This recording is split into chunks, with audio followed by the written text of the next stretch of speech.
Ռուս-ուկրաինական ճակատում ամենաթեժ մարտերը Դոնեցկի ուղղությամբ են։ Ռուսական զորքերը փորձում են առաջ շարժվել մի քանի հատվածներում։ Ուկրաինական ուժերը հակագրոհներով են փորձում դանդաղեցնել առաջխաղացումը դեպի Պոկրովսկ։ Լարված իրավիճակը պահպանվում է նաև Չասովյարի շրջանում, որը երկու կողմի համար էլ ռազմավարական կարևոր նշանակություն ունեցող բնակավայր է։ Դրա նկատմամբ վերահսկողությունը կարող է ազդել Դոնբասի մյուս հատվածներում մարտերի հետագա ընթացքի վրա։ Վերջին օրերին նկատվում է օդային հարվածների ակտիվացում նաև թիկունքում։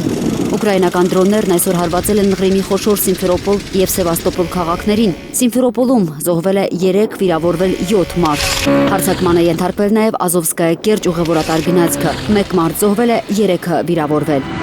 Նավահանգստային Սևաստոպոլ քաղաքի հոպը ավելի քան 20 ուկրաինական անօդաչու է խոցել։ ԱԹՍ-ների բեկորներից որոշ շինություններ են վնասվել։ Տուժածների մասին տեղեկություններ չկան։ 2 զոհի և 9 վիրավորի մասին է հայտնել Խերսոնի ղեկավարությունը։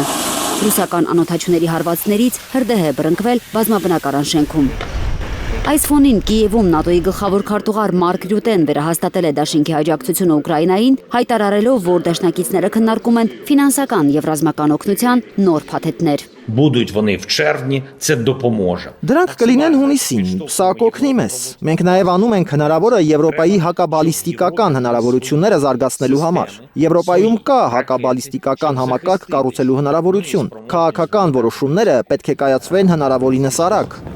Միևնույն ժամանակ Եվրամիության խորհրդում նախագահող Կիպրոսը հայտարարել է, որ սկսում է Ուկրաինայի և Մոլդովայի Եվրամիության անդամակցության բանակցությունների առաջին փուլի նախապատրաստությունը։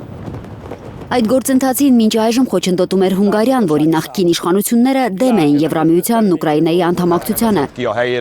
Սակայն Հունգարիայի նոր վարչապետ Պետեր Մադյարը հայտարարել է, որ Բուդապեշտը պատրաստ է աջակցել այդ գործընթացին, եթե ապահովվեն Ուկրաինայում ապրող հունգարական փոքրամասնության իրավունքները։